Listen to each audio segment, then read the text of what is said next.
What's up, people? Welcome back to Daily Red Devil for all of your latest Manchester United transfer news and talk. Hope everyone is doing well on this Tuesday morning here in the UK.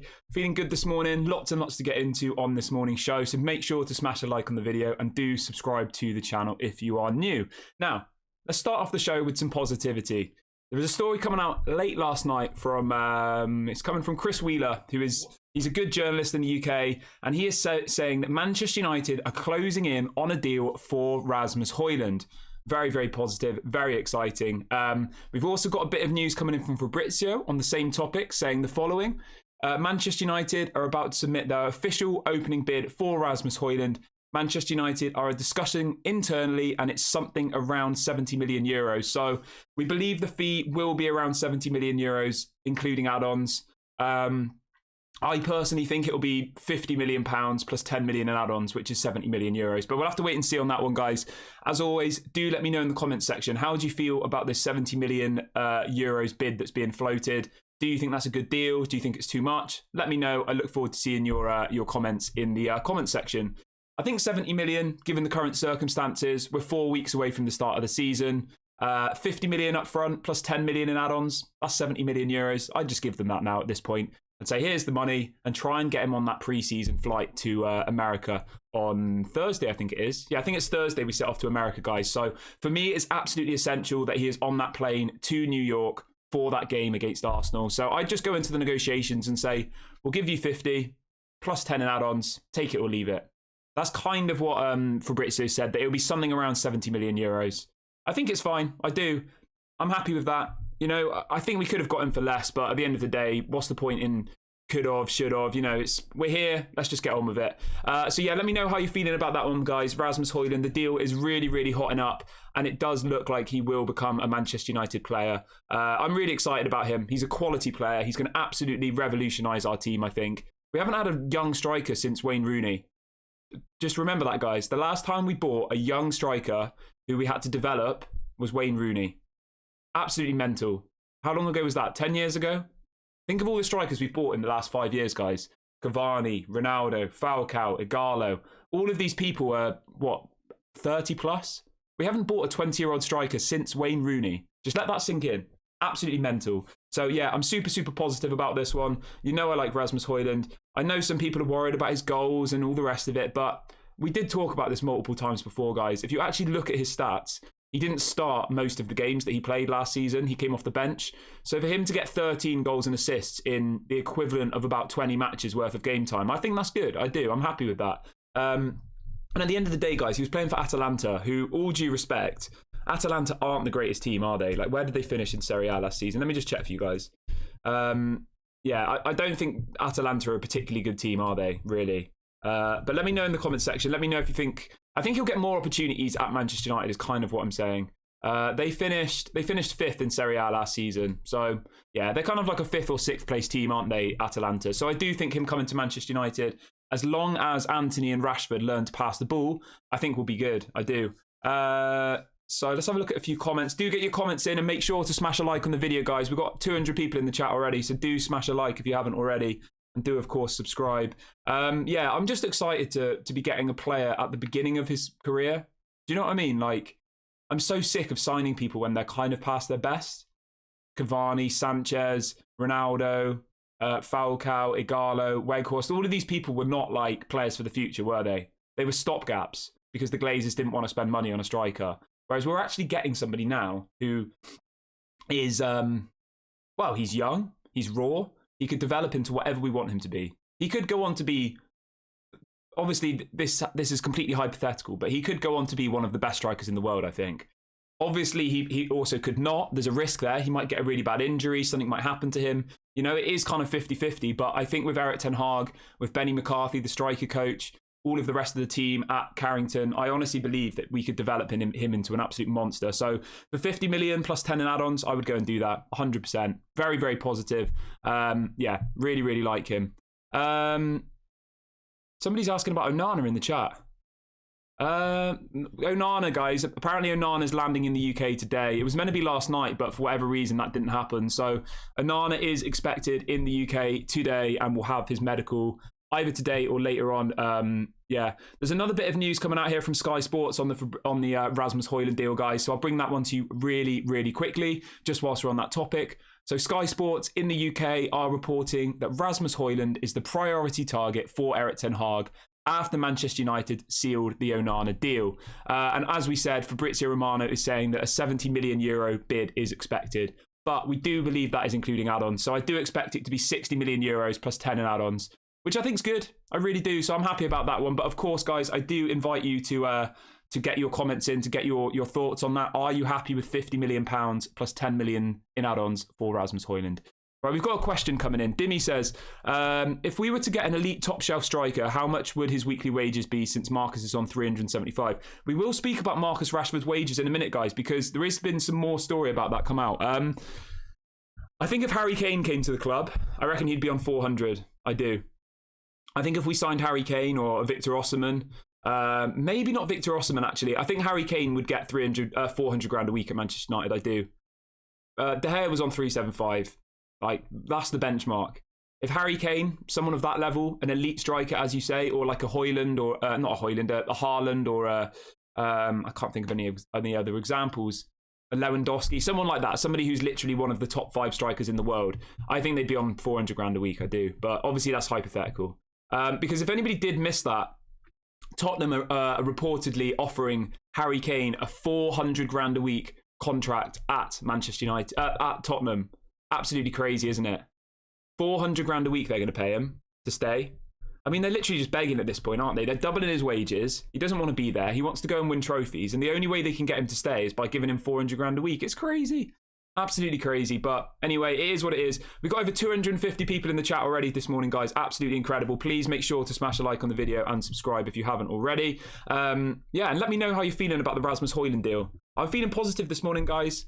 I'm not going to let this overshadow what's going on with the takeover and the Glazers' greed and all the rest of it. I'm always going to bring myself back to reality. I know I'm a very positive person, but just because I'm positive, guys, don't assume that I'm kind of brainwashed by what's going on. I still know what's going on here. So even if we sign Hojlund, Onana, Amrabat, even if we sign 5 or 6 players, it's not going to make any difference. I still want the Glazers out. Even if we sign Messi, Ronaldo, Neymar, Mbappe, I'm still going to want the Glazers out, okay? So even though I come across as positive inside, I am quite, I know what the task at hand is. But I just don't really see the point in being negative all the time. That's my kind of persona. Anyway, yeah, so it looks like it'll be a 5-year contract for Rasmus Hojlund. That's what's being reported, with the option of an extra year. Fabrizio Romano has reported that personal terms for the player were agreed back in May. So there's no issue around the personal terms. He really, really wants to move. Atalanta want to sell him because ultimately they're a selling club. So I said last night 80%. I would go as high as 85% that this deal will happen now. I don't see a reason why this deal wouldn't happen. I don't. I think the 50 million plus 10 in add-ons, I think that's reasonable. I would have liked it for a bit less, but I think at this point we've kind of just got to get on with it. So yeah, I think it is what it is. But do let me know in the comments section, how do you feel about this Rasmus Hojlund deal? Reportedly going to be around 70 million euros, including add-ons. So probably, I mean, if it was 45 plus add-ons, that would be great. If it was 50 plus add-ons, that would be great. Yeah. So just a quick recap. Chris Wheeler, a good journalist in the UK, reporting yesterday that Manchester United are close to signing Rasmus Hojlund. And then Fabrizio has come out today saying that a 70 million or around 70 million euros bid will be going in. And they believe that that is enough to get the player to the club. So I think this one can happen quickly. I really, really do. Obviously, Onana hasn't officially signed yet, which is a bit frustrating. That deal feels like it's been dragging and dragging and dragging. The thing you have to remember, though, guys, is that the Glazers are notorious for dragging out deals. They've done this for years. This isn't a new thing. They drag out deals, so they ultimately kind of keep up the positivity. And it's like, do you know what I mean? They don't do stuff quickly, and it's not because they're incompetent. They do it purposely. They purposely drag stuff out, so there's almost like a constant sense of positivity to overshadow what's actually going on. Does that make sense? So, but yeah, anyway, let's move on to the next topic. I will read out a few of you guys' questions as well, so do get some questions in, and I will read out some in the second half of the show. But yeah, I'm really, really hoping it's 45 plus 15 in add-ons. I'd be happy with that. But worst case scenario, it'll probably be 50 million plus 10 in add-ons. That's pounds, that is, so 70 million euros. Right, let's move on to a story about Marcus Rashford. So there's a bit of clarity about this. Chris Wheeler's come out and said that Rashford will sign a contract worth around 300k a week, but that's his kind of base rate. Does that make sense? So there's going to be loads of add-ons and stuff included in his deal. So, for example, if he scores a goal, he'll get, this is just an example, if he scores a goal, he'll get 30 grand. If he gets an assist, he'll get 30 grand. Do you see where I'm going with this? So although he's actually being paid less than Jadon Sancho, there'll be loads of incentives in his contract where if he scores, he'll get this. If he gets an assist, he'll get this. If he gets 30 goals in the league, he'll get this. So yeah, it is a bit less than what Sancho's getting. It's even a bit less than what Varane's getting, etc., etc. So yeah, I think it's a good way of doing it. And this is something that Arsenal do really, really well. They give their players slightly less money per week than what, you know, their rivals at other clubs do. But they include all of these really good incentives into the deal. So people, ultimately, the players want to score, they want to get assists, they want to work hard. I know they shouldn't have to be incentivized, but at the end of the day, these are professional footballers. And that's just how the game is now. The only thing that worries me about stuff like this, let me know if you agree with this in the comment section. Do you think if Rashford's got all of these incentives where it's like if he scores, he gets 30 grand, right? Do you think that means he's going to be even more greedy with the ball? Let me know in the comment section, because we did speak about this last night, and I did say I was a bit worried about Rasmus Hojlund coming in because Antony and Rashford don't pass. They never pass. They just shoot. Every time they get the ball, they shoot. I'm not trying to be negative. I'm just giving my opinion. Every time Rashford or Antony get the ball, they shoot, don't they? They're in ridiculous positions. They're way outside the box and they'll have a shot. Like, how is Rasmus Hojlund going to fit into that? Is he going to be able to get any chances? Are they going to pass it to him? Especially when you're hearing that Rashford's getting this contract that's going to have all these incentives in. Is that then going to become an issue? It does worry me a little bit, and that's why I think we need to get him on that pre-season tour, because if he joins when the season's already started and Rashford and Antony have already had a few games and they're already doing their usual shooting from stupid positions, then how is he going to integrate into that squad, you know? If he knocks on the door, this 20-year-old who's, let's be honest, not very developed or experienced yet, and says, pass me the ball every time, and you've got Marcus Rashford there who's just come off the back of his best ever goal-scoring season, he's going to say, well, no, I'm going to shoot. Do you see what I'm saying with this, guys? Let me know what you think in the comment section, because it is something that worries me a little bit. You know, the Manchester United striker position has always been named as the graveyard shift, hasn't it? Nobody gets opportunity. Both Antony and Rashford seem incapable of crossing the ball, and it does worry me a little bit. So do let me know in the comment section what you think about that. Red Devils United says they didn't want to pass it to Weghorst, but even before then, if you think of Cavani, if you think of Ronaldo, Falcao, all of these people, they didn't get many chances. They really didn't. But I just hope, because it's like a new young player who has no ego. You know, it's not like a Ronaldo who's like ultimately got an ego, hasn't he? Cavani, all of these people are kind of superstars of the game. I just hope that because they're all young, they form this kind of mentality, a bit like what's going on at Arsenal. You know, they're all kind of growing together. Does that make sense? Like Antony's 22, 23, Sancho's 22, 23.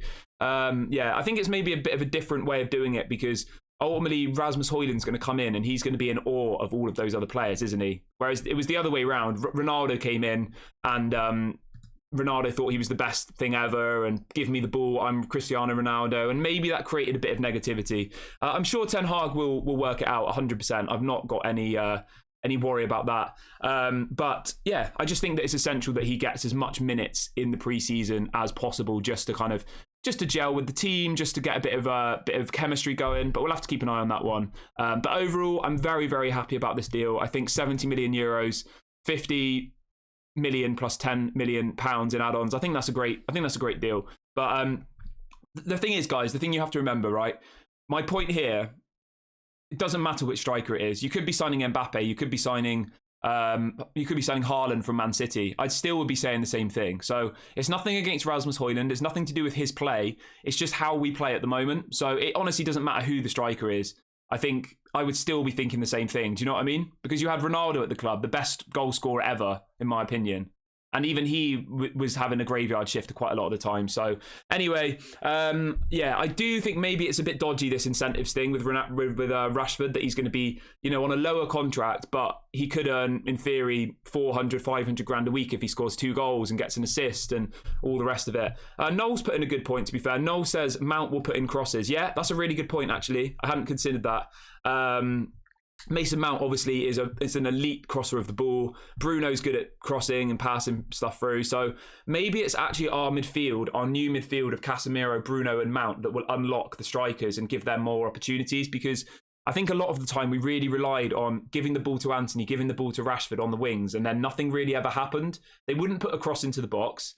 They'd kind of hold the ball for too long and then shoot. But I think with this new midfield, this elite midfield three of Casemiro, Mason Mount and Bruno, I think we really could see a very different style of play.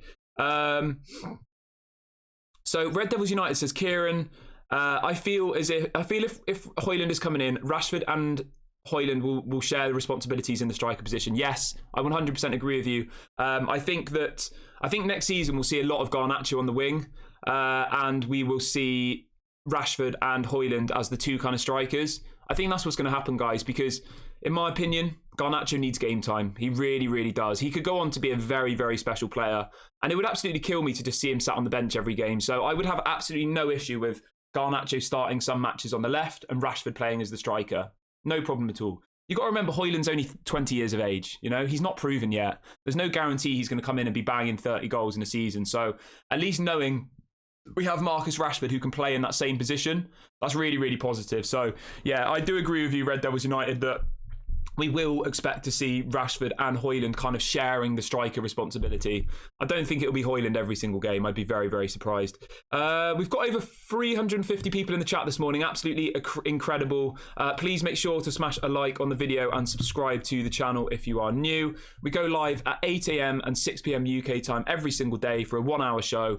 And if anything breaks during the day, of course, we will go live. So make sure you hit the notification bell when you subscribe. Now, let's move on to the next story then, guys, shall we? This one is about the captain situation. This is coming out from Fabrizio Romano. I know you're probably sat there saying, oh, this is a bit obvious. Why are we talking about that? But I think it's important to discuss anyway. So Fabrizio has said the following. From what I'm hearing, Bruno Fernandes has more than good chances to become the next captain of Manchester United. He is the favourite. So I think all roads point to Bruno as the captain, guys, which I have no issue with. I'm happy about that. Do let me know in the comments section if you agree. I think he deserves the chance to be a captain. I do. He was the captain last season. Why would we not make him the captain this season? So, yeah, Fabrizio's all but confirming that Bruno will become the new captain of Manchester United, which I'm happy about. I am. I think it's a good decision. You know, there are other people. There's Casemiro, Martinez, Luke Shaw. There's plenty of other options out there, but I think Bruno is the correct decision. So yeah, I'm happy with that one. Right, and we've got a bit of news about Dean Henderson. I know you guys are probably sick of hearing this guy's name, me included. But Fabrizio Romano has confirmed that Nottingham Forest have now opened discussions with Manchester United over a deal to bring Dean Henderson to Nottingham Forest.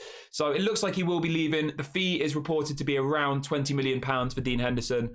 Maybe a little bit lower than what I was hoping for. I was potentially hoping for a bit more for Dean Henderson, but it is what it is. 20 million, I'll take it. Get him out of the club. Also get rid of Tom Heaton. And then we will be bringing in Zion Suzuki from, I can't remember the name of the club, Urara Reds, I think it is, in Japan. He's available for around £5 million. He looks like a really good goalkeeper. So yeah, that's what's going on in the goalkeeper situation, guys. And if anybody's interested, I know this is a Manchester United channel, but apparently De Gea has just, looks like he might be moving to Saudi Arabia, apparently. That's what I seen this morning. I know, again, you know, we're not the David De Gea fan channel, but yeah, apparently David De Gea looks like he's going to be moving to Saudi Arabia. So I'm happy for him. I am. I wish him all the best.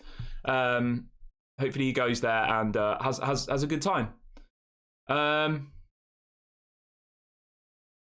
Right. So yeah, this week, guys, is very much going to be focused around the Onana marketing pictures in the shirts, and then it's going to be focusing around Rasmus Hojlund. So it's going to be a busy week. Obviously, we've got a watch along tomorrow for the Manchester United Lyon game. That's at 2 p.m. UK time, so do make sure you are watching that one.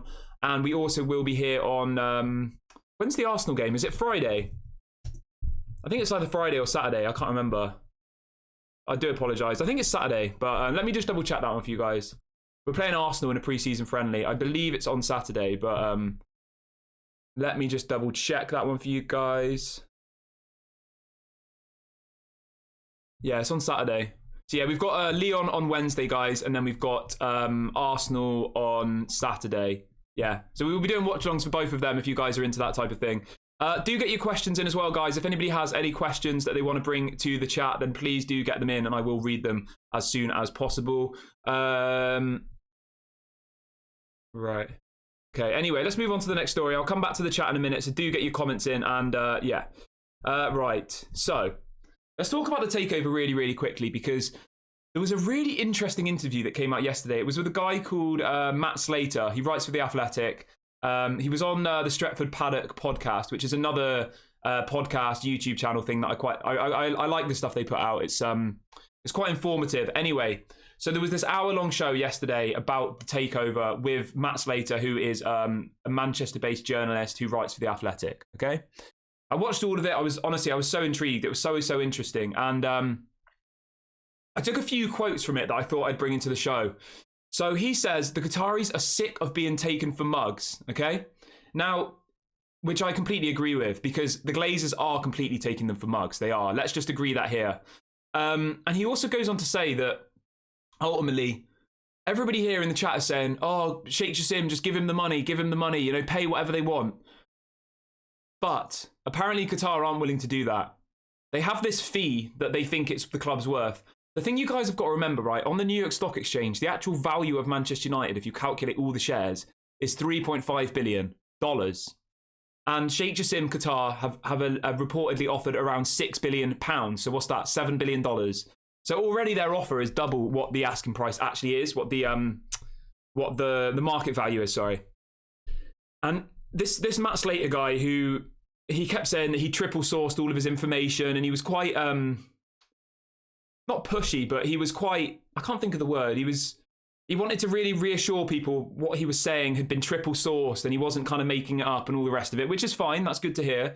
And he ultimately said that from what the conversations he'd been having, that the reason that Sheikh Jassim and Qatar don't want to pay any more than what they have already offered is because, which is a really good point, because ultimately, imagine they then go and buy something else. Imagine they go and buy a block of flats in Manchester, or they go and buy some property in London.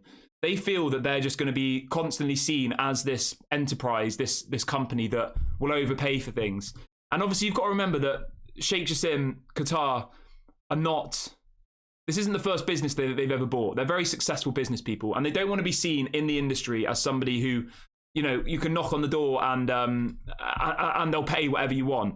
So I think that's something you guys have to remember here. Okay, I know we can all sit here and say, oh, Sheikh Jassim supports Manchester United, just give them whatever they want, give them 10 billion, you know, but they're not going to do that. And I know that's maybe not music to your ears. I'm not trying to be negative. I'm just trying to be real here. At the end of the day, what they've offered is already double what the club is actually worth, okay, on paper. So the key taking point I took from this interview yesterday, which again, I thought was really insightful, was that Sheikh Jassim wants the club, you know, he'll do anything for the club, but they're not going to pay stupid money for it, because ultimately that just completely damages their reputation as business people. Any business deal they ever try and do, any negotiation they try and do, people are going to say, oh, those are the people who paid triple what Manchester United was worth. Do you see what I mean? So I kind of agree with that in some ways. Again, he did say that a lot of the stuff he kind of came out was more opinion based, which was a bit confusing because he also said that he triple sourced everything. But I think what's going on here, guys, is obviously because of the non-disclosure agreement, they can't actually give out the information like officially. He said that it comes through PR companies that are working for Sheikh Jassim, and he'll kind of ask them something. So he'll say like, are you going to put in another bid? And then say like, either, you know, if you say nothing, I'll take that as a yes. Do you see what I mean? So like they can't actually get like direct quotes from Sheikh Jassim because of the non-disclosure agreement, but they can kind of put ideas his way or towards his PR company's way. And yeah, so it's a bit confusing. It's quite difficult to read, but it was a really insightful interview. And the general gist of it was he thought, in his opinion, that they would eventually sell to Qatar because of the power that Qatar have and their determination, and they don't like to lose things, etc., etc. Again, this was just his opinion. But he was somebody who was kind of he was researching stuff and was really, really involved in, you know, the PR companies associated with the deal and all the rest of it. So I thought it was really, really interesting. But the taking point was that ultimately the Qataris are sick of being taken for mugs. That was what his exact quote was. You know, and they feel like they're just being treated badly ultimately. which we can all see from the outside. I mean, the way they've handled this deal is absolutely disgusting. It really, really is. But yeah, let's move on to the next topic, guys. I thought I'd bring that into the show really, really quickly because I did think it was an interesting interview, and we haven't spoken about the takeover in probably about a week, which has been, honestly, guys, just to be level with you, it's been so refreshing to be talking about other topics and for people to be so interactive with the channel when we're not talking about the takeover, because honestly, guys, it was doing my head in talking about the takeover constantly. But I did think this interview was really interesting and I thought you guys might like it. So I hope you do appreciate it. But as he said, a lot of it was opinion-based. Welcome to everybody who's just joining in the last few minutes, by the way. We've got over 450 people watching this morning. Absolutely incredible. Please make sure to smash a like on the video really quickly, guys, and subscribe to the channel if you are new. And we will swiftly move. We're on the road to 5K subscribers, guys. We're very, very close. Let's see if we can hit that by... Let's set a target of 5K by tomorrow evening. Let's see if we can do that, guys. I'm confident in this community. I have full faith in this community that we can do this. Let's see if we can hit 5K subscribers by tomorrow. That'll be an amazing achievement, so let's see if we can do it. Yeah, welcome everybody who's just joining in the last few minutes. Charlie, Bilal, Liam, hope you're all doing well, guys.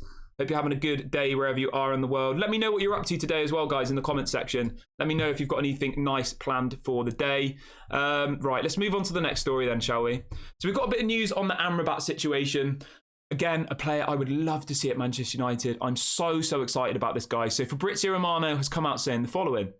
Amrabat is a possibility. There is no bid at the moment, but Hojlund is the big priority. So at the moment, guys, as we've thought, they're going all out for Hojlund. And once Hojlund is done, once Fred is gone probably, once Donny van de Beek is gone, it does look like we will move in for Amrabat. Now, just to be really clear with you guys, there was a story floating around yesterday saying that Manchester United had a bid for Amrabat rejected, okay? I saw this on my phone and I thought, I'm sure the community will want to hear this, right? I'm sure you guys would be really interested to hear about this. The story was saying that a 30 million euros bid, that Fiorentina wanted 30 million euros, but Manchester United had offered less, right? I did a bit of research to this and it turned out this story was coming from some very unreliable sources. So I didn't want to bring it to you. I don't know whether other people have been talking about it. I'm not too sure. But yeah, anyway, so at this point, guys, there is no bid for Amrabat. There was a couple of people putting out stories yesterday saying that a bid had gone in. As I said, I tried to source check this information and literally the original website it came from looked like it was made by a 5-year-old. It was like, yeah, it looked like it was like a Word document on the internet. Like, it was so bad. It was all like spelt wrong and all the rest of it. So at this point, guys, there is no bid for Amrabat. Yeah, no bid for Amrabat at the moment, but it does look like we will be going for him as soon as the Rasmus Hojlund deal is completed. I am a bit concerned about whether he'll be on the plane for America, but at the end of the day, guys, there's nothing me or you can do to get Manchester United to sign Rasmus Hojlund quicker. I'm even a bit concerned about Onana, to be honest. He apparently is flying in today for his medical today or tomorrow, but we leave on Thursday and he's got to get a visa. So let's just hope that Manchester United know what they're doing and he's going to be on that plane. Right, let's have it. Welcome, Ghost Stories. We've got a new person in the chat today. Hope you're doing well. Welcome, Miles, as well. He says he's watching from Dubai. Hope you're doing well, mate. Do let me know where you are in the world, guys. I love to see where people in this community are from. It really does interest me. Right, let's read out a few of you guys' comments then. So Kelvin says, I will be shocked if the Hojlund deal is completed this week. I would be shocked as well, but the thing you've got to remember here, guys, all right? This isn't new news, right? We've been linked to Hojlund before I even started this channel. Just let that sink in, okay? We've been doing this channel for about 5 weeks now, and we were linked to Hojlund before this channel even started. So it's not like we've only just started negotiating with him. I remember I was on my holiday 5 or 6 weeks ago, and I was seeing on my phone Fabrizio saying that we're negotiating with Rasmus Hojlund now. He's agreed personal terms. This was 6 weeks ago. So this isn't new news, okay? It's been going on for literally 6+ weeks, maybe longer. Fabrizio's even said that we agreed personal terms back in May. So I do understand why people are like, oh, I'm worried it's not going to be this week, blah, blah, blah. But yeah, just remember that this Hojlund deal has been discussed for months and months. So it's not new news. It's just now at this point, Manchester United will have an idea of how much Atalanta want, believed to be 70 million euros. And now we believe they will lodge this bid. They'll put in the 70 million euros bid and it will probably be accepted. That's usually how transfers work. Remember, guys, they speak to the player, they speak to the agent, they speak to the club. This takes 2 or 3 months when it's Manchester United. And then once they get a sense of how much they actually want, how much the players' wages are going to be, they put in an official bid, and then it moves quite quickly. So, yeah, welcome Mark as well from Salford. We've got Dimmy from Sydney, Kelvin from Nigeria. Welcome, everybody. It's so nice to see lots of different people from all over the world. But yeah, so just remember that when we're talking about Rasmus Hojlund. This isn't like, this story hasn't appeared overnight. Honestly, as I just said, this story has been going on longer than this channel even existed. So when you think of it like that, it needs to happen now. You know, we've got 4 weeks until the first game of the season. Manchester United want him. He's the #1 target. He agreed personal terms in May, according to Fabrizio. So yeah, there's no reason why they can't get this deal done quickly. Right.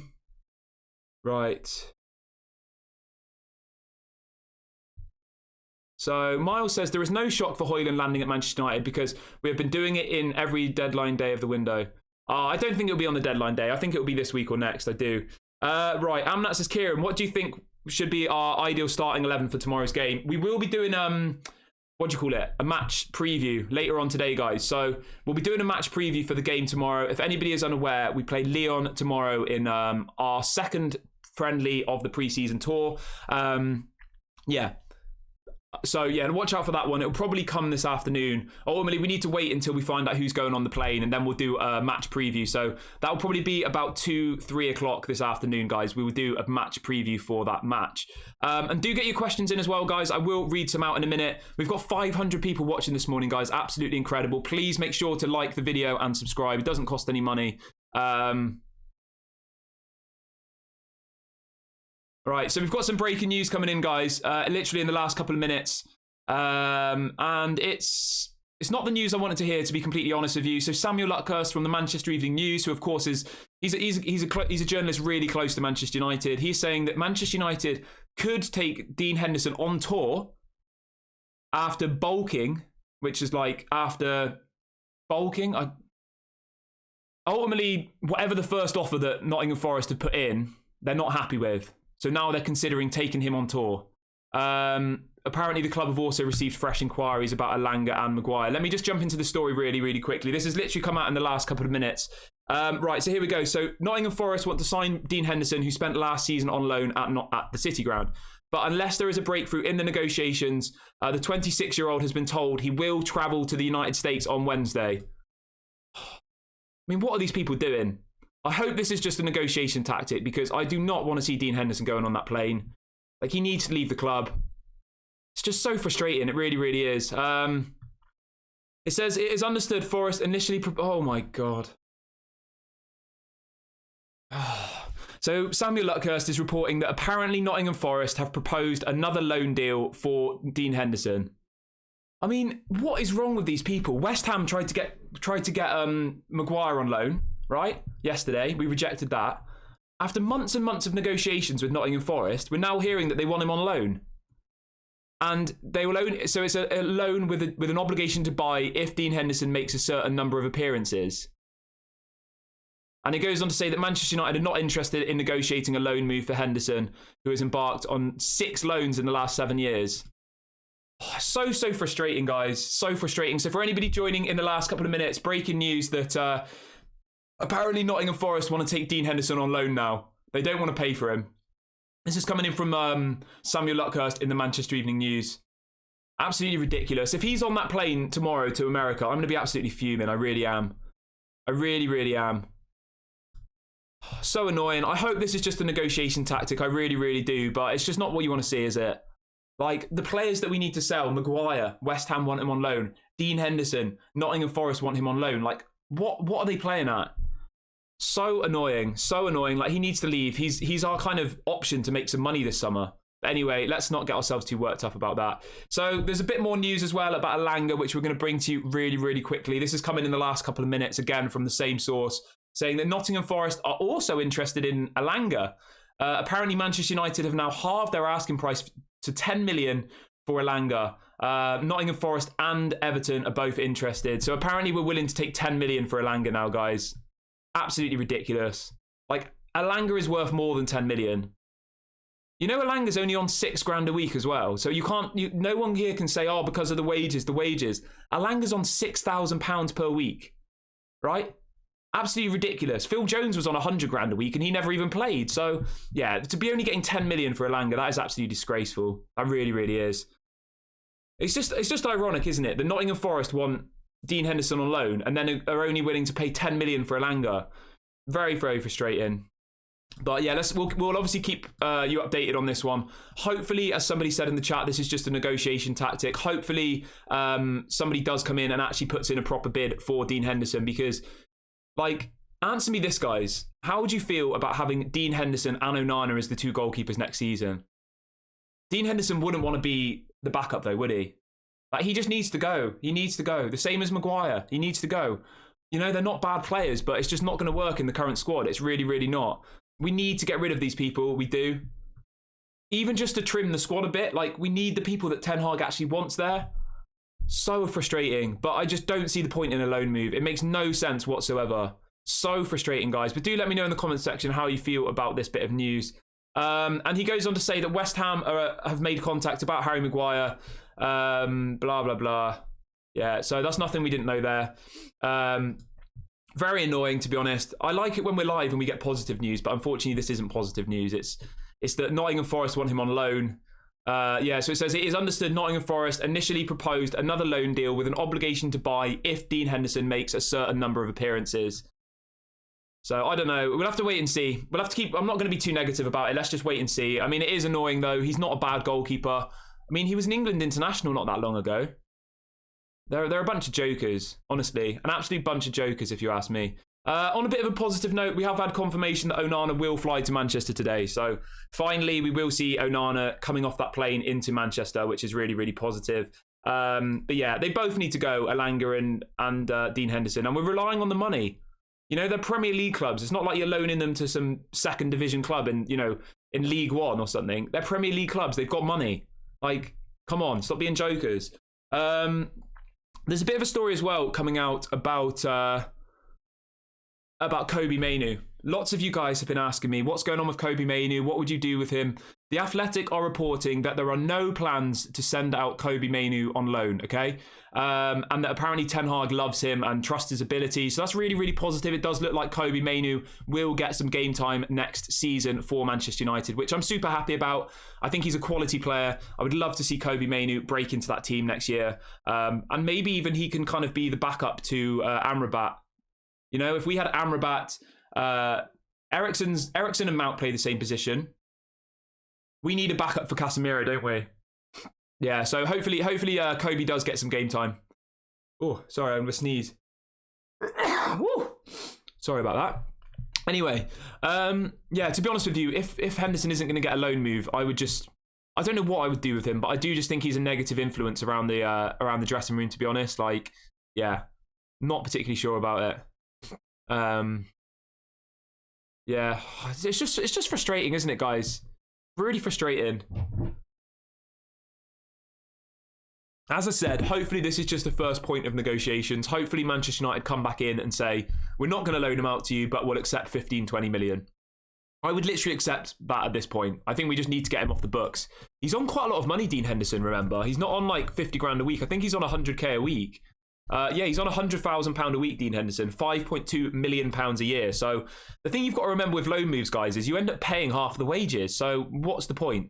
What's the point in doing that? You know, you loan him off to Nottingham Forest, you pay half of his wages, and you don't get any money for it. Like, it's completely pointless. But anyway, hopefully, as I said, hopefully, guys, that is just a negotiation tactic, and hopefully we get this deal over the line. I will read out some of your comments in the last kind of 20 minutes of the show, guys, so do get them in. We've got 500 of you in the chat today, guys. Please do make sure to like and subscribe if you are new. Somebody's asking about how much Fred will cost. Fred...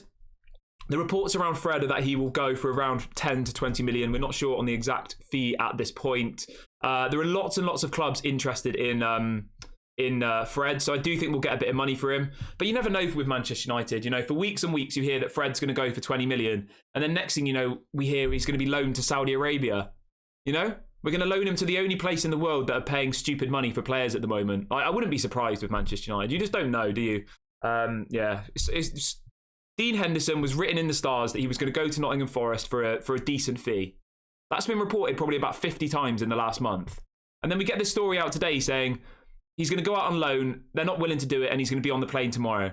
Absolutely ridiculous. Anyway, right, we've got some questions coming in. Do get your questions in, guys, if you haven't already. So Amnat says, Kieran, Ten Hag, how will you rate our current squad with the addition of Hojlund and Amrabat next season?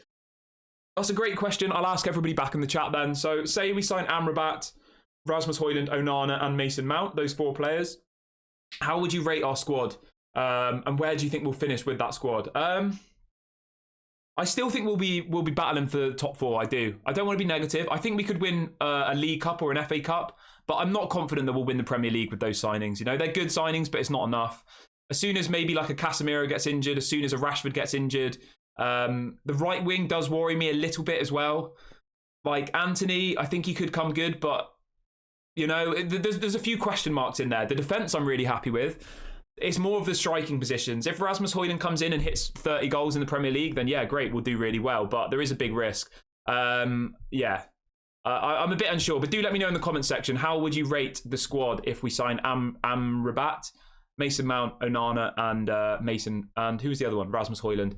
Yeah, I still think we'll be battling for top 4, I do. When you see how Arsenal, I know this isn't an Arsenal channel, but you know, Arsenal have just signed Declan Rice, who in my opinion is one of the best CDMs in the Premier League. They've just signed Jurrien Timber, who is a quality player, and Kai Havertz, who was a quality player before he was at Chelsea. So I do think he could be, they've made some really good signings, but we'll have to wait and see. I don't want to be negative. We will do a proper pre-season prediction show closer to the season starting, and I did promise that what we'll do on that one, guys, is we'll do some sort of competition. So I'll give my opinion, and then I'll get you guys to comment on the video, and I'll get you to say where we'll finish in the Premier League, how many points we'll get, and something like whether we'll win a trophy in it and which one. And whoever gets closest to the correct result will get a prize. I haven't decided what the prize yet will be. It might be, I was thinking I might get a ticket for somebody to go to a match at Old Trafford. Let me know in the comment section, guys. What would you like for the prize for that video? It will be done closer to I'll probably do it maybe the day before the first game of the season. So it'll be my season prediction, but then I'll also get you guys to interact, this community, to give your predictions in the comment section, and then whoever gets closest on that video will win. I'm thinking a ticket to a Manchester United game. I won't obviously be able to pay for your travel and stuff, but I'll get you a ticket to a match, something like that. Let me know in the comment section if there's something better you would like as a prize. But yeah, we will be doing videos like that where there will be prizes, there will be things, you know, incentives to get involved in. But yeah, I was thinking a ticket to a match maybe. But yeah, let me know if you guys have any other suggestions, and I of course will consider it. Daz says the most sneezes I did in a row was 9, and I needed to lie down. Yeah, I'm quite a small quantity sneezer. They're quite dramatic and they're quite loud, but I kind of get them out in like 1, maybe 2 bursts. But anyway, we're not here to talk about me sneezing, are we? So let's move on to the next topic. Right, where are we? Right, we've got about 20 minutes left of the show, guys, so I will read out a few of you guys' questions in a minute. So if anybody has any questions, of course, we will bring them into the show, as always, which is really, really positive. Yeah, I'm still just trying to get my head around this Dean Henderson thing. Very, very frustrating. But as I said, guys, let's stay positive. I do think that this is just a negotiation tactic. I do think that Manchester United are ultimately stamping their feet down. They're saying, Nottingham Forest, either you pay up the money, otherwise he's coming on the pre-season tour. So although the headline sounds dramatic and it sounds, you know, oh no, Dean Henderson's going on the tour, like this is just a negotiation tactic. So let's hope that Nottingham Forest come back in and get this deal done, because we really, really need to get it done. So there's a story coming out about Fred as well, actually. This is coming out, this was coming out late last night, saying that Manchester United rejects bid for Fred. Who is it from? Apparently Galatasaray have put in a bid for Fred, but apparently it is way below the valuation of 20 million. So yeah, I think we're just going to have to kind of suck it up this transfer window, aren't we? And just, you know, whether we think Fred's worth 20 million or not, it depends who's going to pay that, you know? If they can't find anyone to pay it, then they just need to let these players go. Like, they really, really do. So there's a bit of a story coming in about Elanga again. Yeah, so Nottingham Forest are apparently going to put in a bid for Elanga, and Manchester United are willing to accept £10 million. This is coming out from another journalist already. So we've had Samuel Luckhurst report this morning, and then we've just had another journalist reporting that Nottingham Forest and Everton are both interested in Elanga, and that Manchester United would accept as little as £10 million. We've just hit our like target for the video, guys. Massive shouts to everybody. If anybody hasn't liked, please do that really, really quickly. And I'm going to get a poll going for you guys now, because I know you guys like the polls. So give me 1 second and I will get this set up for you. So how much would you pay for Rasmus is going to be the question, guys. This is going to be in pounds, okay? So give me 1 second. Make sure you're subscribed if you haven't whilst I set up this poll. Take me like 1 minute. All right, there we go, guys. The poll is set up. So the question for you guys for the last bit of this show is, how much would you pay for Rasmus in pounds, including add-ons? The 3 options are 50 million, 60 million, or 70 million. Let me know in the comment section why you've picked your selection, and I'll give my opinion really, really quickly. I think 60 million, I think that's fine. 50 million pounds plus 10 in add-ons, or 45 million pounds plus 15 in add-ons. Anything more than that, I think it's too much. I'm hoping it's 45. Somebody's saying there's a 6 million euros bid. Is that what it was it? 6 million euros bid for Fred's been rejected, apparently. 6 million euros, I mean, that is an absolute joke, isn't it? What's that in pounds? 5 million pounds. Oh my God. So yeah, £6 million bid has been rejected by from Galatasaray for Fred. I mean, they're a bunch of jokers, aren't they? He's a Brazilian international. He's played, what, over 100 games for Manchester United. We paid £50 million for him, and Galatasaray have offered 5. I mean, you honestly couldn't make this up, could you? So funny. Well, I mean, it's not funny, but all you can do is laugh in these situations, can't you? The Galatasaray genuinely think will sell Fred for £5 million. Ridiculous. I would rather keep Fred than sell him for £5 million, to be completely honest with you. I do not see the point in selling him for £5 million. Right, let's have a look.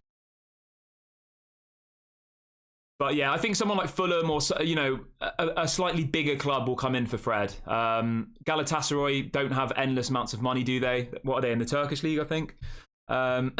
Eric says, I think we're going to win 1 or 2 cups, like Carabao Cup and FA Cup. Then I'll leave. I think we're going to meet our top 3 or 4. I think the players we signed, they're very good, but I prefer. Yeah, I think at the moment, guys, I don't want to completely confirm my predictions for the season, but I think, yeah, top 4 is realistic, and hopefully an FA Cup or a Carabao Cup, or both.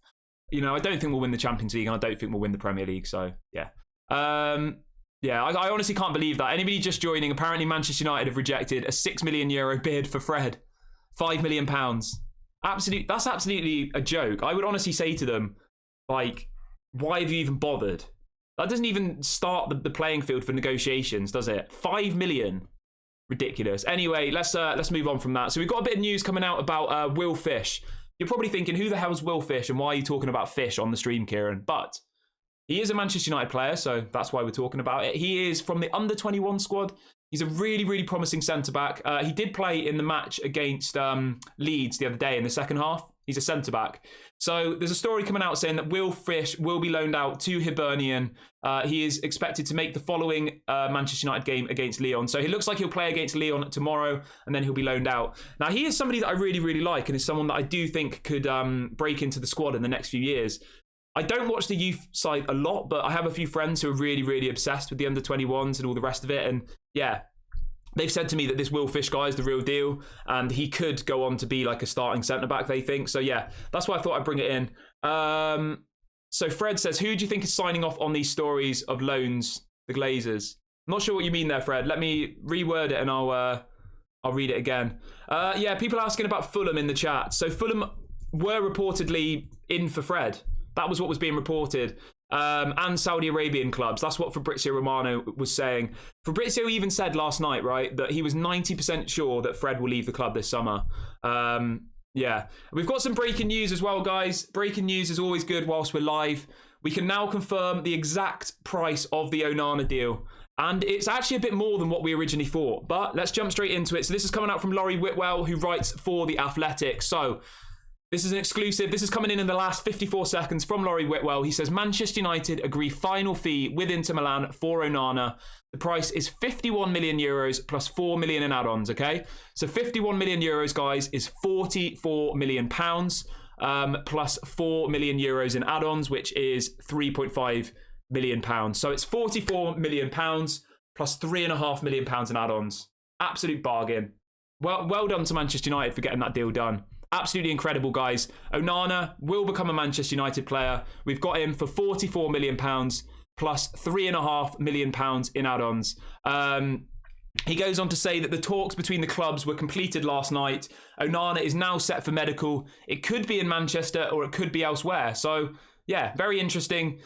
He's kind of hinting that the medical might not be in England, you know, because ultimately they want to get him on that pre-season tour. So, does it make sense for him to come to England? Does it make sense for him to do the medical in Milan and then fly straight to America? We'll have to keep an eye on that one. But yeah, the fee has been confirmed now. It's 44 million pounds for Onana plus 3.5 in add-ons. Let me know in the comments section, how do you guys feel about that? Are you happy with that deal? Do you think we've paid too much? I mean, the only thing I'll say here is I feel like we've probably just given in to whatever Inter Milan want, because originally it was, 37 million, and then it was 40, then it was 42, and now it's 44. So I still think it's a good deal, but I think we have just paid what Inter Milan want, to be completely honest with you. 55 million euros is the kind of total package. Yeah, so I'm still happy with it, but I do think that we've kind of just caved in, as we always do, and just paid what they want. But do let me know in the comments section how you feel about this Onana deal. Are you excited? Do you think the fee we've paid is fair? I think it's a good fee. I'm happy with it. Honestly, guys, in my opinion, he's one of the top 10 goalkeepers in the world. Yeah, I wouldn't say he's the best goalkeeper in the Premier League. I still think Alisson's better. I'm not too sure about Edison. Ramsdale's okay. I don't think he's the best goalkeeper in the Premier League. I'm not gonna say that, but I would say he's the top 10 in the world, definitely. Yeah, I do really like Alisson. I don't think he's better than Alisson, but let's hope he is. Let's hope he comes in and absolutely smashes it. Do smash a like on the video, guys, if you're excited about the Onana deal, and please do subscribe to the channel. We're less than 200 subscribers away from 5,000 now, guys. So let's see if we've set a target of doing that by tomorrow. So if you are new, please do subscribe. Please like the video. Please share it. Doesn't cost any money. Completely free. And I'm going to read out a few of your comments. So Codex says, after that performance against City in the final, it's a pretty good deal. Now we have him for the league games. Yes, 100%. Al says, Inter Milan were desperate. We don't know how to negotiate a transfer. I agree. Ronald says he's quality, worth every penny. Somebody else says, still very good for Onana. Hashtag Glazers out. Yeah, I agree. I think the deal's amazing. I really, really do. But as I just said, and as somebody just said in the comment section, like, Inter Milan needed money. They're literally in absolute financial turmoil. They needed money desperately. And it does seem that we've actually just paid what they wanted. Okay? But it is what it is. We move on. We've got a good player, a world-class goalkeeper for a good fee. Whether we could have got £1 or £2 million for less, I don't really care at this point. It is a little bit frustrating, though, that it's taken them, like 2-3 weeks to negotiate this deal, and they've probably just ended up paying what Inter Milan wanted anyway. That's the only frustrating thing here, guys. But, you know, we can't lose sleep over it. We've got to move on. Someone says, Onana can be the best in the world, just needs to cut off trying to be a centre-half. Yeah. So, Amnat in the chat says, 60 million plus 10 million in add-ons for Rasmus Hojlund. What do you think? I think that's too much if we're talking pounds. I do. I think 60 million plus 10 in add-ons in pounds is too much for Rasmus, I think. But yeah, either way, I'm happy at the moment. Murphy says Onana's price is okay. We probably met in the middle. Joe says, Kieran, will the opponents easily predict Onana's style of play? They will close him down, stopping him to distribute from the back. Honestly, guys, Onana is press resistant. Pep Guardiola even came out and said that before the Champions League final. The issue you have if you're a team who likes to press and you play against Onana, he's press resistant, okay? I'm not saying he will never make a mistake. He'll never make an issue. He probably will. But generally, Onana is press resistant. So it makes it very, very difficult for teams to press him because ultimately he's comfortable with his feet. He can pick a ball. Whereas people like David De Gea, any player would run at him, right? You'd have a 40-year-old striker running at him who could barely even run and he would just kick the ball out of play. You won't get that with Onana. He'll try and pass it. He'll try and start an attack. Like, it's a completely different style of game. Al says Hojlund is overrated. Haaland cost 51 million. How are we paying 60? The thing you've got to remember with the Haaland deal, guys, is they didn't pay 60 million. If a Manchester City fan tells you they paid 60 million, they're a liar, right? I think the agent fees were about 100 million. His dad got about 100 million. The signing on fee was like 50 million. Like, honestly, if you actually look at the breakdown of the Haaland deal, it cost hundreds of millions of pounds. Hundreds of million, right? So anybody who says it was 60 million, that's not true. It's not. The complete package was worth hundreds of millions of pounds. Just Google it, guys, honestly. Red Devils United says, Kieran, there are doubts regarding Marco Silva's future. Would that affect the Fred deal? I don't think so, to be honest. I mean, obviously, I don't know for sure, but like, if at the end of the day, they want Fred, they're building this Brazilian spine, aren't they, at Fulham? They've got Willian, they've got Andres Pereira. They've just bought this centre-back from, this Brazilian centre-back from Benfica, I believe. So it really does seem like Fulham are building this Brazilian spine at the club, which is cool. I like it. We'll have to wait and see, though, okay? I don't know for sure that Fred's going to go to Fulham, but Fabrizio did say that they were really interested in him. So, yeah, I do think that deal could happen, you know? But ultimately, it depends who pays the most money. That's the most important thing here. Yeah, that's the most important thing. How's everyone feeling as well about the Marcus Rashford contract? Do let me know in the comment section. The fee is believed to be 325k plus incentives. We don't know the exact breakdown of the incentives at the moment, but the general message that's being put out there is that he's earning less than Sancho, he's earning less than Casemiro, but there are some really, really juicy incentives in that contract. So if he scores a goal, he'll get X. If he scores an assist, he'll get X amount of money. So yeah, let me know how you feel about that one. I'm quite happy about it. I am. I think it's a good way of doing it. I just hope that Rashford isn't greedy and doesn't see every goal as 25 grand and every time he gets a shot, you know, do you see what I mean? I want him to still try and be a team player, which he doesn't really seem to do very often. So we've got some positivity here. RJ says, big up everyone, big ups RJ. And then he says, I feel Hojlund is going to bang under Ten Hag. I agree with you guys. I'm so excited about Rasmus Hojlund. I was a little bit worried about it at first, but I've come to terms with it and I'm absolutely buzzing for Rasmus Hojlund to come to Manchester United. Touch wood. I'm literally touching wood right now.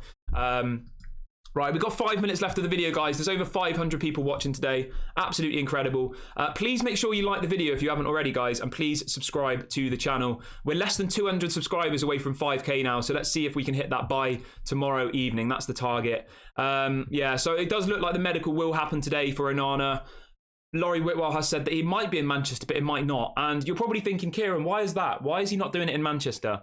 The thing you've got to remember, guys, the players are leaving Manchester today to go to, I think it's Ireland for the pre-season match against Lyon. So if Onana goes to Manchester today, there won't be anybody there. They'll all have gone. So it doesn't really matter where he does his medical. The key thing is that he gets on that plane to go to America tomorrow. So let's just keep our fingers and toes crossed that we get the official announcement today. We see Onana in the shirt. He does his medical, and then he's on that plane to America tomorrow with the rest of the team. Somebody in the chat says, the article says that Rashford received more lucrative offers from other English clubs. Who do you think that was? That's a great question. I think Arsenal were interested in Rashford. I do. I really, really do. If anybody missed that, part of the Rashford announcement that he was signing a new contract actually said that he'd received bigger offers from other clubs in England. I think that was Arsenal. This is just my opinion, but do let me know in the comment section who you think the other clubs were who were interested. But yeah, I do think... I do think it was Arsenal, I do. But I'd love to see you guys' opinions, so let me know in the comment section below. So somebody says, are you worried that Onana could come out of retirement and play in the Africa Cup of Nations? Then Man United will have to have a number 2 goalkeeper in goal for about a month. I'm worried. I'm not particularly worried because hasn't the Cameroon coach fallen out with him because he doesn't like the way he plays? When's the next Africa Cup of Nations? Is it this year? Is it in January? Does anybody know when the next Africa Cup of Nations is? Is it 2024? I'm not worried. I'm not. Yeah, it's in it's in January to February 2024. I don't think he'll play in the Africa Cup of Nations this year. I don't. But I mean, obviously, yeah, it is a worry. It is. You have to be slightly concerned about it because he is, you know, he does play for Cameroon, who obviously are in that tournament. So there is a potential that he might have to go. Yeah.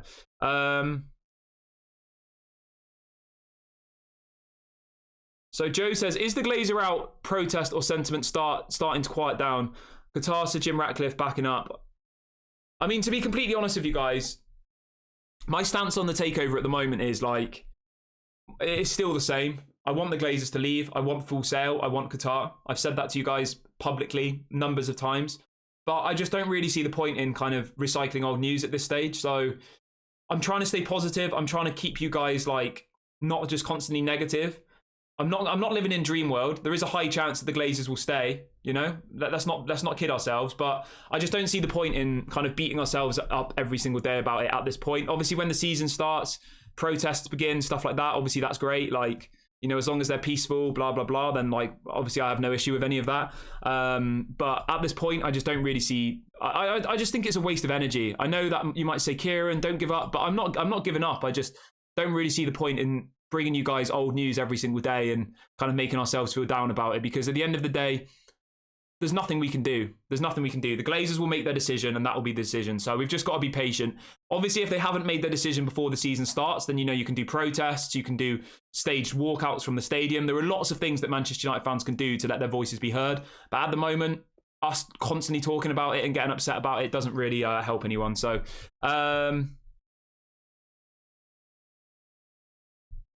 somebody saying Anthony Martial talk is silent. He needs to go. Guys, Anthony Martial's not going to leave the club. Like, unless Saudi Arabia come in for him, nobody's going to buy him. He's got 1 year left on his deal. He's on 250 grand a week and he's injury prone. He will be at Manchester United next season unless a Saudi Arabian club comes in for him, which might happen, but I can't really see it happening, to be honest. Guys, you've got to remember, Martial's still injured. He's injured for another 3 or 4 weeks. So, yeah, I can't see Anthony Martial leaving this summer. I really, really cannot. Right.